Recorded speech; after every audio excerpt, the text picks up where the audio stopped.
अस्सलाम वालेकुम नाजरीन, मैं हूं नईम कुरैशी। आज वज़ीर आज़म ने, बल्कि केयर टेकर वज़ीर आज़म इमरान खान ने आवाम से अपना राब्ता बरकरार रखा और टेलीफोन कॉल्स पर जो है लोगों से गुफ्तगू की।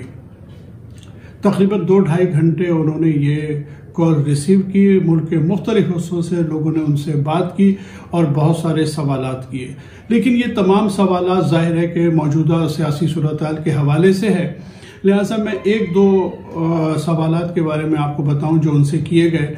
एक सवाल जो मुसलसल उनसे किया जाता रहा वो ये था कि क्या वजह है कि अपोजिशन जो है वो इलेक्शन का मुतालबा कर रही थी, लेकिन अब जब इलेक्शन का माहौल बन गया है और इलेक्शन होने वाले हैं तो वो इलेक्शन से क्यों भाग रहे हैं। उसके हवाले से वज़ीर आज़म ने कहा कि मैं तो खुद ये बात समझने से कासिर हूँ कि मुसलसल अपोजिशन जो है वो ये कह रही थी कि मेरी हुकूमत जो है वो अदम मकबूलियत का शिकार है, लोग महंगाई की वजह से परेशान हैं और ये है कि बैड गवर्नेंस का मामला है, इसलिए जो है वो ये चाहते थे कि मैं मुस्तफ़ी हो जाऊं और फौरी तौर पे इलेक्शन करवाऊं। अब जब ये माहौल बन गया है तो उन्हें क्या प्रॉब्लम है। फिर खुद ही वज़ीर आज़म ने इसका जवाब भी दिया। उन्होंने कहा कि असल में अपोजिशन जो है वो ये चाहती थी कि मुझे जिस तरीके से वो निकालना चाह रहे थे वो सब लोगों ने देख लिया कि उन्होंने इधर उधर से लोग इकट्ठे किए और कुछ बैरूनी ताकतों ने भी उनकी मदद की ताकि मुझे इख्तिदार से निकाला जा सके। और इख्तिदार से निकालने के बाद वो चाहते थे कि उनकी हुकूमत बने ताकि वो इलेक्शन में जाने से पहले कुछ मखसूस इक़दामात कर सके। वज़ीर आज़म ने तफसील से बताया कि वो इक़दामात क्या थे। उन्होंने कहा कि अगर वो इख्तिदार में आ जाते हैं इलेक्शन से पहले तो वो सबसे पहले तो EVM को ख़त्म करेंगे। इलेक्ट्रॉनिक वोटिंग मशीन को वो नहीं चाहते कि इलेक्ट्रॉनिक वोटिंग मशीन के ज़रिए जो है इस दफ़ा इलेक्शंस हों, तो वो चाहते हैं कि मेजॉरिटी की बुनियाद पर ऐसे क़वानीन तश्कील देने के इन सब चीज़ों से छुटकारा मिल जाए। दूसरा काम वो ये करेंगे कि ओवरसीज़ पाकिस्तानी जो हैं उनको वोट का हक जो है वो नहीं देंगे, क्योंकि बैरून मुल्क तकरीबन 90 लाख वोटर्स हैं और उनमें से 60-65 लाख वोट तो ज़रूर कास्ट होंगे। और उन्हें यह भी पता है कि हमारे वोट ज़्यादा हैं ओवरसीज के, लिहाजा वो ये भी नहीं चाहते। तीसरा काम वो ये करना चाहते हैं कि नैब को ख़त्म कर दे ताकि अपने तमाम मुकदमात को ख़त्म कर दे, चाहे वो TTs के हों, 25 अरब की TTs के हों या और करप्शन के केसेस हों, वो तमाम ख़त्म हो जाए। उनसे जान छुड़ाने के बाद वो इलेक्शन में जाना चाहते हैं। लिहाजा इस वक्त सूरत हाल तो ये तो वज़ीर आज़म ने लोगों को बताया। मैंने आपसे इसलिए जिक्र किया कि ये बहुत ज़रूरी है कि अपोजिशन की हिकमत अमली जो है वो समझ ली जाए। इत्तफाक से आज ये वज़ीर आज़म ने इसको बयान भी कर दिया। दूसरी तरफ यह है कि सुप्रीम कोर्ट में आज हेयरिंग थी जो पिटीशन फाइल की है अपोजिशन जमातों ने डिप्टी स्पीकर कासिम सूरी की रूलिंग के खिलाफ।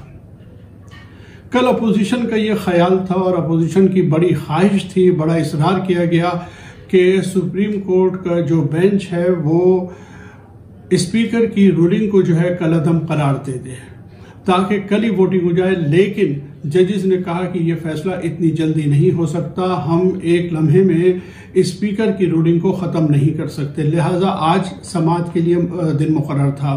आज की समाअत में भी जो वकला थे अपोजिशन के, उनकी बड़ी कोशिश रही कि किसी तरह जज हजरात जो है वो आज कोई फैसला कर दें।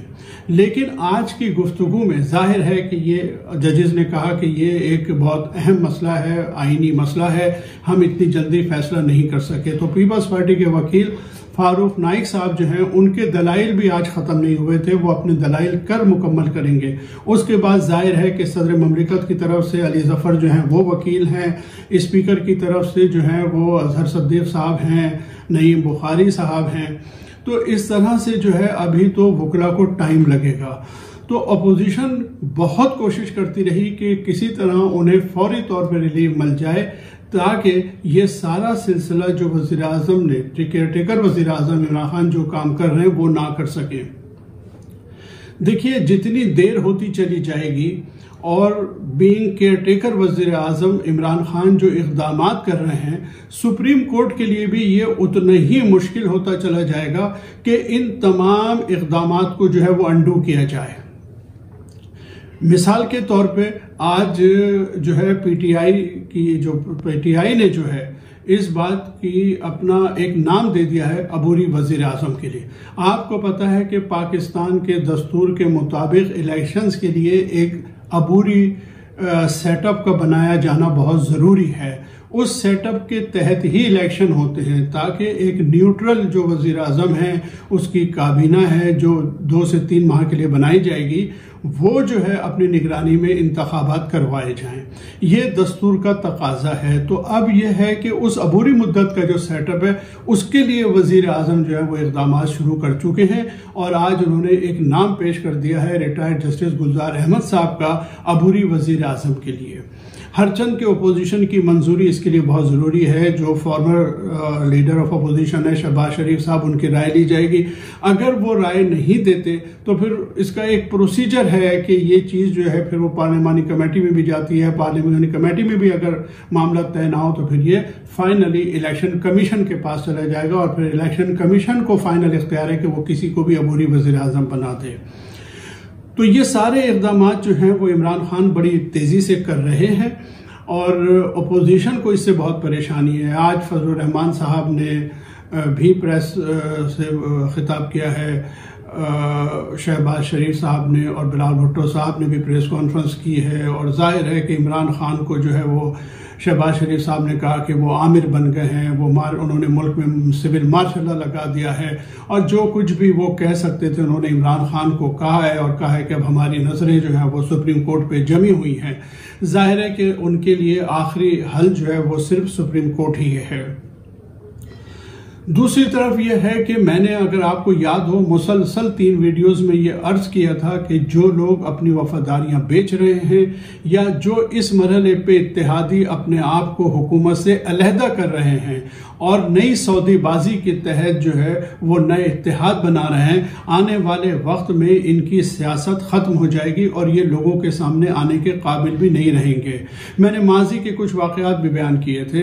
तो अभी इस वक्त जो है लोगों के साथ इसी किस्म की सूरत हाल है कि ये जो लोग MQM के लोग बिलखसूस और बहुत सारे लोग काफ लीग को भी कहते हैं, जो बलूचिस्तान अवामी पार्टी के लोग हैं वो, और लाहौर में ख़ास तौर से आज ये वाक़या पेश आया है कि लाहौर में सिंध हाउस की तरह लाहौर के एक होटल में भी कुछ मखसूस MPs जो है पंजाब असम्बली के वो ठहरे हुए हैं जिन्होंने सौदेबाजी की हुई है। लिहाजा वहाँ पे अवाम की एक बड़ी तादाद आज उस होटल के बाहर जो है जमा हो गई। लोगों ने होटल में घुसने की कोशिश की और अब जहाँ कहीं भी ये लोग मिलते हैं इन्हें अवाम बुरा भला कहते हैं, इन्हें जलील करते हैं, इन्हें शर्मिंदा करते हैं और हकीकत यह है कि ये सब बहुत शर्मिंदा भी हैं, हर जगह से मुंह छुपाते फिर रहे हैं। तो पाकिस्तान की सियासत के लिए बहरहाल ये एक बड़ी खुश आइंद बात है कि जो भी अवामी नुमाइंदा अवाम के वोटों से मुंतखब होकर ऐवान में पहुंचता है उसे अब ये एहसास हो गया है कि मैं इतनी आसानी के साथ जो है अपना ज़मीर बेच नहीं सकता, क्योंकि अवाम जो है अब बहुत समझदार हो गए हैं, बहुत वेल अवेयर हो गए हैं, उन्हें हर चीज़ का पता लग जाता है और वो हर चीज़ का जवाब चाहते हैं। इस एतबार से जो है सूरत हाल इन लोगों के लिए अच्छी नहीं है। तो अभी तक तो आज की ये सूरत हाल है। कल जो भी सुप्रीम कोर्ट फैसला करता है मुझे ऐसा लगता है कि शायद अभी फैसले में 2-3 दिन लगेंगे तो ही चीज़ें जो है फाइनल शेप इख्तियार करेंगी। लेकिन केयर टेकर वज़ीर आज़म इमरान खान जो है वो बड़ी तेज़ी से इक़दाम कर रहे हैं और लग यही रहा है कि हम इलेक्शन में ही जाएंगे। नाज़रीन, आज तक के लिए इतना ही। अगली वीडियो तक के लिए इजाज़त दीजिए। अल्लाह हाफ़िज़।